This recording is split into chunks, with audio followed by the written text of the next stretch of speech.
আমার ভাইরা 4 নম্বর স্তরের নাম হলো জাহিম। 4 নম্বর স্তর কি? কষ্ট হচ্ছে আপনাদের? একটু জোরে বলেন না, 4 নম্বর স্তরের নাম কি? 4 নম্বর স্তরের নাম হলো জাহিম। এই জাহিম নামক জাহান্নামের পরিচয় আল্লাহ রাব্বুল আলামিন তুলে ধরছেন। গভীর মনোযোগ দিবেন। আল্লাহ রাব্বুল আলামিন সূরা মুজাম্মিলের ভিতরে বলছেন, ইন্না লাদাইনা আনকালাহু ওয়া জাহিমা। আল্লাহ রাব্বুল আলামিন বলেন 4 নম্বর স্তর অপরাধীদের জন্য আমি আল্লাহ তৈরি করে রেখেছি, যেখানে থাকবে শিকল। কি থাকবে? আরো জোরে বলেন না, কি থাকবে? শিকল থাকবে। আমার ভাইরা, ওটা আগুনের তৈরি শিকল হবে, লোহার তৈরি শিকল হবে না।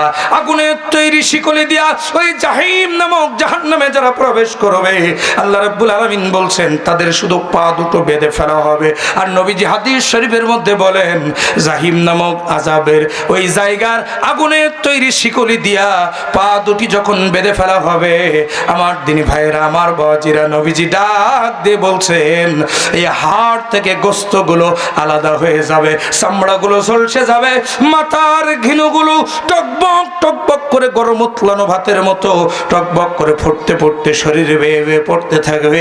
এই স্তরের নাম 4 নম্বর স্তর, জাহিম। 4 নম্বর স্তরের নাম কি? এবার লক্ষ্য করুন, 5 নম্বর স্তরের নাম হলো সাঈর। 5 নম্বর স্তরের নাম কি? একটু জোরে বলুন। 5 নম্বর স্তরের নাম হলো সাঈর। আমার দিনী ভাইয়েরা, এই সাঈর নামক স্তরের পরিচয় আল্লাহ রাব্বুল আলামিন তুলে ধরছেন সূরা দাহর 4 নম্বর আয়াত। আল্লাহ রাব্বুল আলামিন বলেন, ইন্না আ'তাদনা লিল কাফিরিনা সালাসিলা ওয়া আগলালাহু ওয়া সাঈরা। 5 নম্বর স্তরের নাম হলো সাঈর, যেখানে থাকবে ডান্ডা বেড়ি। কি থাকবে? রাস্তা বললেন কেন? জোরে বলুন, কি থাকবে? ডান্ডা বেড়ি। আমার ভাইরা, ডান্ডা বেড়ি চেনেন আপনারা? চেনেন? আমার তিনি ভাইয়েরা, আপনার সাধারণ মানুষ ডান্ডা বেড়ি না চিনলেও বিগত 17 বছরে বাংলাদেশে আলেম ওলামারা আর ইসলামী আন্দোলনের নেতৃবৃন্দ চিনেছে ডান্ডা বেড়ি কি জিনিস। আরো জোরে বলেন, কথা ঠিক কিনা? আমার ভাইরা, একটা কথা স্পষ্ট, সেটা হচ্ছে বিগত 17 বছরে এ বাংলার জমিনে সবচাইতে বেশি নির্যাতনের শিকার হয়েছে হক্কানি আলেমেরা আর ইসলামী আন্দোলনের নেতৃবৃন্দ।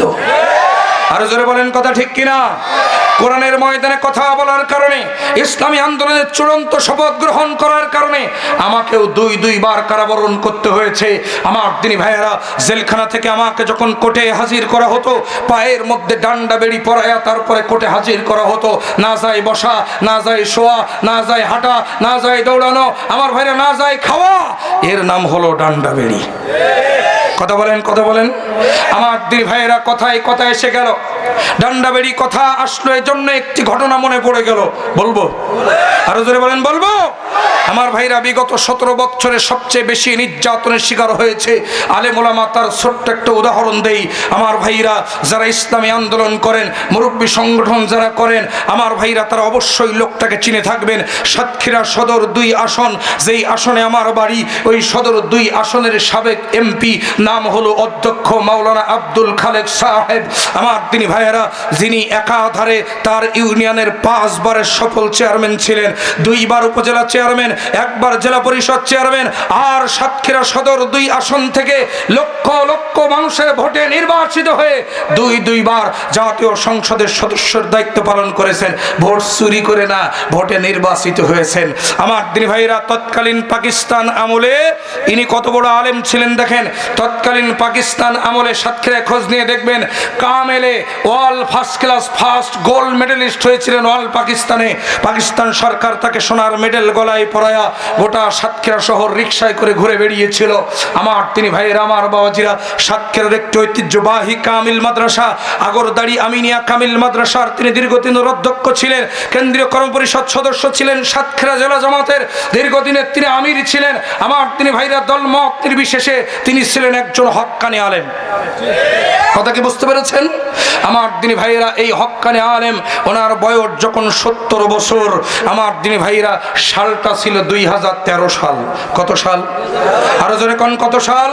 2013 সালের তথাকথিত যুদ্ধ অপরাধের মিথ্যা মামলায় সাতক্ষীরার এই কিংবদন্তি আলেমে দিনকে গ্রেপ্তার করা হলো।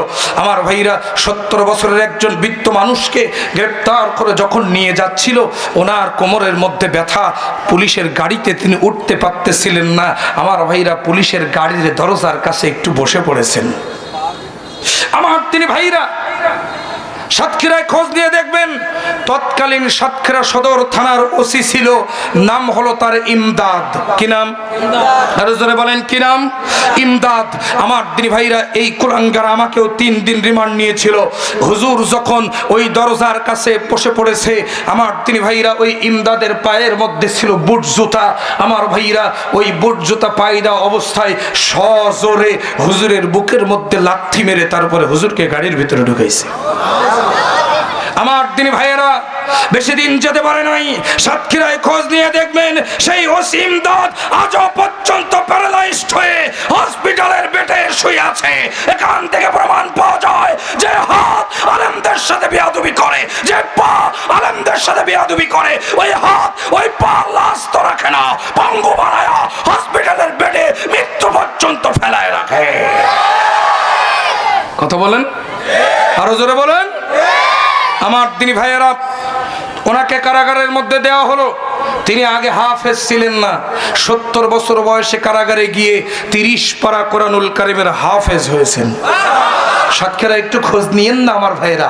আমার দিনী ভাইয়েরা, যে বছর তিনি হাফেজে কোরআন হয়েছেন, ওই বছর আমার ভাইরা 73 বছর বয়স, তখন তিনি ওই সাতক্ষীরা কারাগারের ভিতরে খতম তারাবির ইমামতি পর্যন্ত করেছেন। সেই ইমামতির পেছনে আমি মুক্তাদি হয়ে নামাজ আদায় করার সৌভাগ্য হয়েছিল। আমার দিনী ভাইরা, কথা সেটা নয়, সুদীর্ঘ 10টি বছর কারাবরণ করার পরে, যেহেতু বেড়ির কথা আসলো এজন্য মনে পড়ে গেছে, 10 বছর কারাবরণ করার পর বিশ্ববরেণ্য মুফাসসিরে কোরআন আল্লামা দেলোয়ার হোসেন সাইদি রাহিমাহুল্লাহ শাহাদাত বরণ করলেন 2023 সালের 14 আগস্ট রাত 8:40। তার ঠিক কয়েক মাস আগে সাতক্ষীরার এই কিংবদন্তি আলেমে দ্বীন কারাগারের মধ্যে ব্রেন স্ট্রোক করলেন। ব্রেন স্ট্রোক করলে অধ্যক্ষ মাওলানা আব্দুল খালেক সাহেবকে নিয়ে আসা হলো সাতক্ষীরা মেডিকেল কলেজ হসপিটালে। সংগঠনের নেতৃবৃন্দ, আমার দিনী ভাইরা, পরিবারের সদস্যরা দেখা করতে যাচ্ছিলেন। আমার ভাইরা, সেই সৌভাগ্য আমারও হয়েছিল হুজুরকে শেষবারের মতো একটাবার দেখার। আমার দিনী ভাইরা, নিজের চোখে দেখা ঘটনা বর্ণনা করছি, একটাও বানানো কথা নয়, কানে শোনা কথা নয়। আমার ভাইরা, 80 বছরের একজন বৃদ্ধ মানুষ, যার পেশাব পায়খানা পর্যন্ত হয়ে যাচ্ছে নিজে নিজে, তিনি নিজেও বলতে পারে না। আমার দিনী ভাইরা, দুনিয়ার কোনো জ্ঞান নাই, সেন্সলেস হয়ে পড়ে আছেন। আমার দিনী ভাইরা, অথচ এই জালেমের বাচ্চা জালেমেরা ওই হক্কানি আলেমের হাতের মধ্যে হ্যান্ডকাপ পরায়া সেই হ্যান্ডকাপ হসপিটালের বেডের সঙ্গে তালা দিয়ে রাখছিল। শুধু তাই নয়, পায়ের মধ্যে লোহার ডান্ডা বেড়ি পরায়া সেই ডান্ডা বেড়ি হসপিটালের বেডের সঙ্গে তালা দিয়ে রাখছিল। কোমরের মধ্যে এরকম মোটা দড়ি বেঁধে 5 জন পুলিশ কনস্টেবল সার্বক্ষণিক ওই ডিউটিতে রেখেছিল। 3 দিন হসপিটালে থাকার পর সাতক্ষীরার এই কিংবদন্তি আলেমে দ্বীন, আমার ভাইরা, সাবেক সংসদ, তিনি পৃথিবীর জমিন থেকে শাহাদাত বরণ করলেন। ইন্না লিল্লাহি ওয়া ইন্না ইলাইহি রাজিউন। জুলুম শেষ হলো না, পরিবারকে বলা হলো জেল গেটে আসো, লাশটা নিয়ে যাও। জেল গেটে যখন পরিবার গেল লাশ আনার জন্য, আমার ভাইরা, তখন লাশটা যখন বের করেছে, হাজার হাজার মানুষ তাকিয়ে দেখেছে সাতক্ষীরার এই কিংবদন্তি আলেমে দ্বীনের পায়ের মধ্যে, অর্থাৎ লাশ, একটা লাশ বের হচ্ছে, তবুও পায়ের মধ্যে বেড়ি পরায়া তারপরে লাশটা বের করেছে। এখানে কি শেষ? এই লাশটা নিয়ে আবার পোস্টমর্টেম করেছে, মাথাটা চিরেছে, কলিজাটা ফেড়েছে, এরকম একটি ক্ষতবিক্ষত লাশ পরিবারের কাছে উপহার দিয়েছে। আমার ভাইরা, শুধু তাই নয়, বিশ্ববরেণ্য মুফাসসিরে কোরআন, এই আপনাদের বুকেই তিনি 13টি বছর ছিলেন। ঠিক কিনা বলেন? আমার দিনী ভাইয়েরা, আজকে তাফসীরুল কোরআন মাহফিল লিখেছেন। আমি একটা কথা স্পষ্ট বলে যাই, আলেম ওলামারা আমার সাথে স্বীকার করবেন, মুরব্বীরা স্বীকার করবেন, বাংলাদেশে সর্বপ্রথম তাফসীরুল কোরআন মাহফিল শুরু করেছিলেন যিনি, আল্লামা দেলোয়ার হোসেন সাইদি রাহিমাহুল্লাহ। তিনি কথা বলেন, কথা বলেন। এ বাংলা জমিনে তাফসীর মাহফিল ছিল না, ওয়াজ মাহফিল, ইসালে সওয়াব, আমার ভাইরা মিলাদ মাহফিল, সিরাত মাহফিল। সর্বপ্রথম বাংলাদেশে তাফসীরুল কোরআন মাহফিল শুরু করেছিলেন যিনি, আল্লামা দেলওয়ার হোসেন সাইদি রাহিমাহুল্লাহ। তিনি তাফসীরুল কোরআন বিল কোরআন, কোরআনের আয়াত দিয়ে কোরআনের আয়াতের তাফসীর করতে হয় কিভাবে, কত প্রকার কি কি তিনি দেখায় গিয়েছেন। কথা বলেন ঠিক না ঠিক? আমার তিনি ভাইয়েরা, তিনি যখন শাহাদাত বরণ করলেন তার আগে তিনি তার পরিবারের কাছে একটা ওসিয়ত করেছিলেন যে আমি যখন মারা যাব আমার কবরটা আমার প্রতিষ্ঠিত খুলনার দারুল কোরআন সিদ্দিকিয়া কামিল মাদ্রাসা চত্বর, যেখানে জায়গা এখনো পর্যন্ত খালি আছে, জায়গাটা আমি দেখেছি, ওইখানে আমার কবরটা দিও। আমার তিনি ভাইয়েরা, যখন তিনি শাহাদাত বরণ করলেন 2023 সালের 14 আগস্ট রাত 8:40 খুলনায়, সেই সময় তৎকালীন সরকারের 5টা গোলামেরা ওরা আন্দোলন শুরু করলো যে অন্তত খুলনার মাটিতে কুখ্যাত রাজাকার সাইদির কবর আমরা হতে দেব না। আরো জোরে বললেন না নাউজুবিল্লাহ। আমার দিনী ভাইয়েরা, খুলনায় তার দাফন হয় নাই, দাফন হয়েছে পিরোজপুরের মাটিতে। সেই দাফনে, সেই জানাজায় আমি উপস্থিত ছিলাম। আমার ভাইরা, ওদিকে যাব না। আপনাদের কাছে একটা প্রশ্ন করি, বলুন তো, একটা মানুষ, আপনার শত্রুতা তার সাথে অনেক থাকতে পারে, মারা যাওয়ার পরে কিসের শত্রুতা? আমার দিনী ভাইরা, একটা মানুষ মারা যাওয়ার পরে তার কবরের জন্য কতটুকু জায়গা লাগে? আরো জোরে বলেন, আরো জোরে বলেন। এই 3.5 হাত জায়গাটুকুনো বিশ্ব বরেণ্য মুফাসসিরে কোরআনের ভাগ্যে খুলনার মাটিতে জোটে নাই, বেশি দিন যেতে পারে নাই। আমার ভাইরা, তিনি বলেছিলেন আজ থেকে 30 বছর পূর্বে আমাকে যদি ওরা শহীদ করে, আমার প্রত্যেক ফোঁটা রক্ত ওদের মসনদ ভেঙ্গে চুরে খান খান করবে, জ্বালিয়ে পুড়িয়ে সারখার করে দেবে। আমার ভাইরা, যারা আল্লামা সাইদির জন্য খুলনার মাটিতে 3.5 হাত জায়গা দেয় নাই, গোটা 56,000 বর্গ মাইলের প্রত্যেক ইঞ্চি জমিন তাদের জন্য হারাম ঘোষণা করে আল্লাহ একটা ফ্রি কিক দিয়া মামু বাড়ি দিল্লি পাঠাই দিয়েছে। কথা বলেন ঠিক কিনা?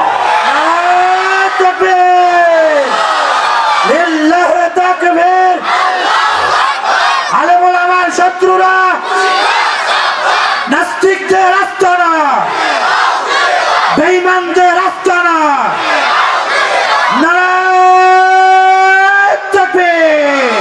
আমার ভাইরা, শুধু তাই নয়, শাইখুল হাদিস, ইবনে শাইখুল হাদিস আল্লামা মামুনুল হক হাফিজাহুল্লাহ। আমার ভাইরা, যারে তারে শাইখুল হাদিস বলা যায় না, বাবাও ছিলেন শাইখুল হাদিস, ছেলেও শাইখুল হাদিস। আমার ভাইরা, এরকম একজন হক্কানি আলেমকে মিথ্যা ধর্ষণের মামলা দিয়া জেলখানার ভিতরে বছরের পর বছর বন্দী করে রেখেছে। একটি সুস্থ সবল সেই মহাপুরুষকে হুইল চেয়ারে পর্যন্ত বসাতে তারা বাধ্য করেছে। কথা বলেন ঠিক কিনা? আমার ভাইরা, যারা আল্লামা মামুনুল হককে, আল্লামা সাইদিকে, আলেম ওলামাকে মিথ্যা ধর্ষণের মামলা দিয়েছে, বাংলার মানুষের কাছে বিগত 17 বছরের ধর্ষণের ইতিহাস দেখেন, তারাই ধর্ষণকারী হিসাবে পরিচিতি লাভ করেছে। কথা বলেন। এবার লক্ষ্য করেন, 5 নম্বর স্তর সাইর। ওই সাইর নামক স্তরে থাকবে বেড়ি। কি থাকবে? ডান্ডা বেড়ি। যেরকম কি থাকবে? ডান্ডা বেড়ি। কাদের জন্য? ইন্না আ'তাদনা লিল কাফিরিনা, কাফেরদের জন্য, যারা আমার দিনকে অস্বীকার করেছে, যারা আমার ইসলামকে অস্বীকার করেছে, ইসলামী আন্দোলনকে অস্বীকার করেছে, আলেম ওলামার সাথে বেয়াদবি করেছে, আজকের বিদেশের মাটিতে পালিয়ে বাঁচতে পারবে। হয়তো আইনের ফাঁক ফোকর দিয়ে তোমরা বেঁচে যাবে, কেউ তোমাদেরকে ধরতে পারবে না, কিন্তু in the day of judgement, কিয়ামতের কঠিন বিপর্যস্ত ময়দানে আল্লাহ হবেন যেদিন প্রধান বিচারপতি, তোমরা হবে আসামি। বাদী হবে আল্লামা মামুনুল হক, বাদী হবে আল্লামা সাইদি, বাদী হবে শহীদ মীর মুগ্ধ, বাদী হবে শহীদ আবু সাইদ। সেদিন জাহান্নামের বেড়ি থেকে পৃথিবীর কেউ তোমাদের বাঁচাতে পারবে না, পারবে না। বেঈমানদের আস্তানা, নাস্তিকদের আস্তানা, আলেম ওলামার শত্রুরা, ইসলামের শত্রুরা। আমার ভাইরা, কষ্ট হচ্ছে না তো আপনাদের? আমার দিনী ভাইয়েরা, গভীর মনোযোগ দিবেন। 5 নম্বর স্তর সাইর, যেখানে থাকবে ডান্ডা বেড়ি। এবার লক্ষ্য করুন, 6 নম্বর স্তরের নাম হলো সাকর। 6 নম্বর স্তর কি? আরো জোরে বলুন। 6 নম্বর স্তরের নাম হলো সাকর। সাকর নামক জাহান্নামের পরিচয় আল্লাহ রাব্বুল আলামিন তুলে ধরছেন সূরা মুদ্দাসসির 26 থেকে 29 নম্বর আয়াত। আল্লাহ রাব্বুল আলামিন বলেন, সাউসলিহি সাকর ওয়া মা আদরাকা মা সাকর লা তুবকি ওয়া লা নাযার লাওয়াহাতুল লিল বাশার। চিৎকার দিয়ে বলুন আল্লাহু আকবার। আল্লাহ রাব্বুল আলামিন বলেন, ওগো আমার হাবিব, 6 নম্বর স্তর তথা সাকর নামক জাহান্নামটা আমি আল্লাহ রাব্বুল আলামিন তৈরি করে রেখেছি কাফেরদের জন্য, অপরাধীদের জন্য, যেখানে যদি একবার কেউ প্রবেশ করে, একবার কেউ ঢোকে, আযাব যেটা শুরু হবে ওই আযাবটা শুধু বাড়তেই থাকবে, বাড়তেই থাকবে, বাড়তেই থাকবে। আযাব আর কমবে না, শুধু আযাবের তীব্রতা বাড়তেই থাকবে, বাড়তে বাড়তে বাড়তে বাড়তে এমন একটা পর্যায়ে চলে যাবে তাদের গোশতগুলো, চামড়াগুলো ঝলসে যাবে। যারা কান্নাউযুবিল্লাহ। আমার দিনী ভাইরা, এবার লক্ষ্য করুন 7 নম্বর স্তরের নাম হলো হাবিয়া। 7 নম্বর স্তর কি? আরো জোরে বলুন। আমার ভাইরা, অন্য 6টি স্তরের নাম না শুনলেও আমরা 7 নম্বর স্তর তথা হাবিয়া নামক স্তরের নাম সবাই শুনেছি, ঠিক কিনা বলেন? আরো জোরে কোন ঠিক কিনা? আমার দিনী ভাইরা, এই হাবিয়া নামক স্তরের পরিচয় আল্লাহ রাব্বুল আলামিন তুলে ধরছেন সূরা করিয়ার 8 থেকে 11 নম্বর আয়াত। যারা জানেন তারা পড়ুন আমার সঙ্গে।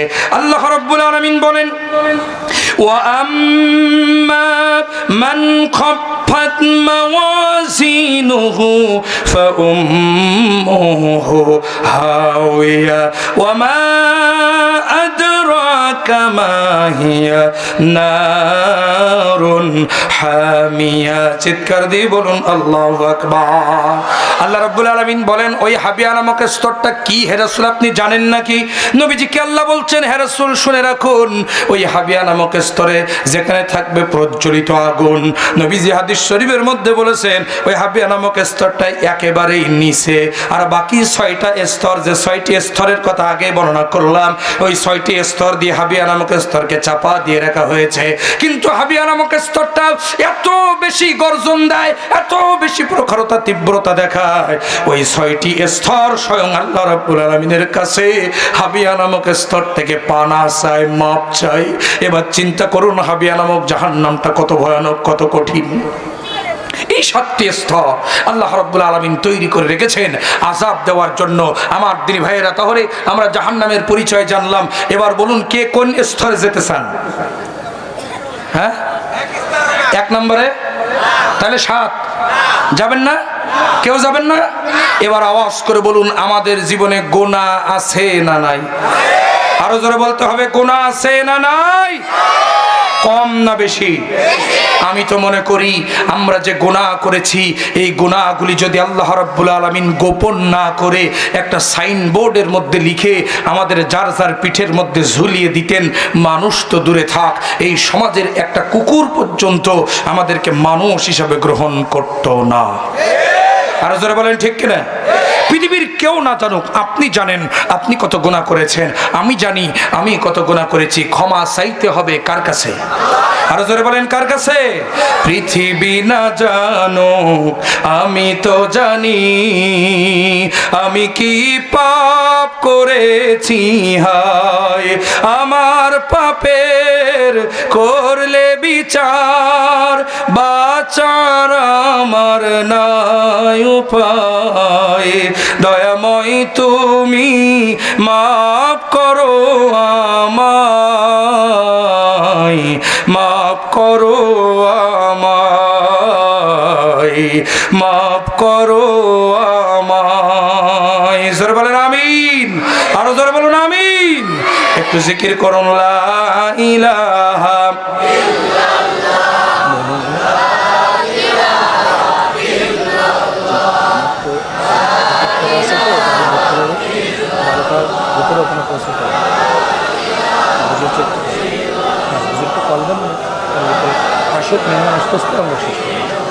ঠিক আছে। লা ইলাহা সুবহানাল্লাহ আলহামদুলিল্লাহ লা ইলাহা লা ইলাহা ইল্লাল্লাহু মুহাম্মাদুর রাসূলুল্লাহ সাল্লাল্লাহু। কি আপনাদের কষ্ট হচ্ছে? আলোচনা বোঝানোর জন্য কয়টা পয়েন্ট বলেছিলাম? কয়টা? তিনটা পয়েন্ট। এক, জাহান্নামের পরিচয় বা পরিচিতি। এবার 2 নম্বরে আসেন আমার দিন ভাইয়েরা, কিয়ামতের ময়দানে ওই জাহান্নামীদের সাথে কিরূপ আচরণ করা হবে এটা আমরা একটু কোরআন থেকে জেনে নেই। কয় শ্রেণীর মানুষ আসুন আমরা একটু জেনে নেই। কিয়ামতের ময়দানে 2টা গ্রুপ আল্লাহর দরবারে উঠবে। কয়টা গ্রুপ? আরো জোরে বলুন না কয়টা? 2টা। একটা হলো জান্নাতি আর একটা হলো জাহান্নামী। এবার বলুন তো 2টা গ্রুপ কি কখনো সমান হবে? আরো জোরে বলেন সমান হবে? আসহাবুল জান্নাতি হুমুল ফাইজুন, অবশ্যই আমার ভাইরা সফল কাম হবে তারা যারা আল্লাহর জান্নাত পেয়ে ধন্য হবে। জোরে কোন সুবহানাল্লাহ। আমার দিনী ভাইয়েরা,